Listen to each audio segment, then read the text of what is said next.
Hello everyone, Joanna Wilson here for my AQA A-Level Biology Masterclass. Today we're going to be looking at Section 6 Homeostasis and we're focusing in on skeletal muscles.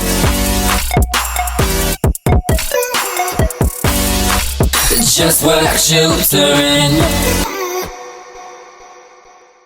So the outcomes are to understand the structure of skeletal muscle, the structure of the myofibril contraction, ATP and phosphocreatine roles in muscle contraction, and slow versus fast muscle fibers. So muscles are effector organs and they respond to nervous stimulation by contracting. There are three types: cardiac, smooth, and skeletal. And skeletal muscle is the one that's under conscious control and makes up the bulk of the body, and it's attached to the bone and made up of myofibrils. So cells are fused together in a muscle fiber and they share nuclei and cytoplasm. In muscles, we often call the cytoplasm sarcoplasm, and we also talk about sarcoplasmic reticulum. They're found mostly around the circumference of the fiber. They have a large concentration of mitochondria and, like we said, sarcoplasmic reticulum, and they're made up of two protein filaments, which are known as actin and myosin. So we have a big muscle fiber that sort of breaks down into lots of different bundles,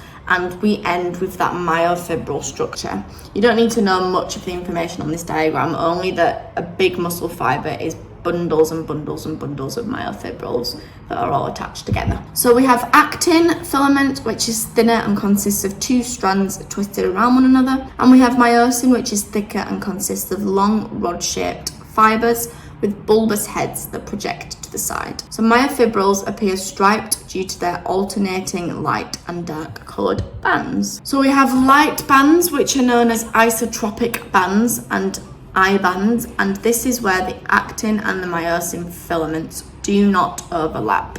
The centre of this is the Z line. We have dark bands or anisotropic bands, A bands, and they appear darker because this is where the actin and myosin filaments do overlap.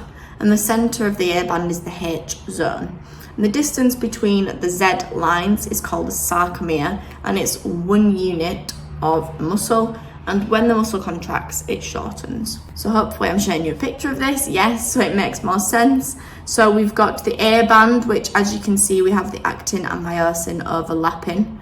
The H zone in the middle of the A band is where we've just got myosin on its own. The I band is where we've just got actin on its own, and the Z line is the middle of that. And then from Z line to Z line is the sarcomere.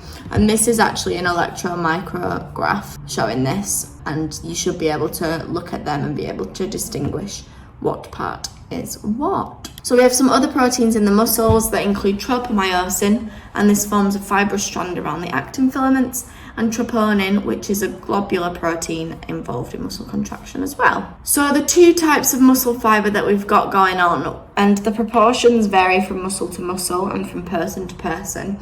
So we have slow twitch muscle fibers, which contract more slowly and less powerfully, and fast twitch muscle fibers, which contract rapidly and more powerful contractions.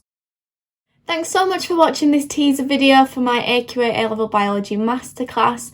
The full version is now available to download. Please click the link below and sign up through the sign up form to receive all 70 videos from all 8 sections of the whole A-Level Biology spec. I know this is going to be an awesome tool for you to use for your revision and to keep things ticking over whilst you're at home. Keep smashing it, and remember, anything is possible if you just work. Bye!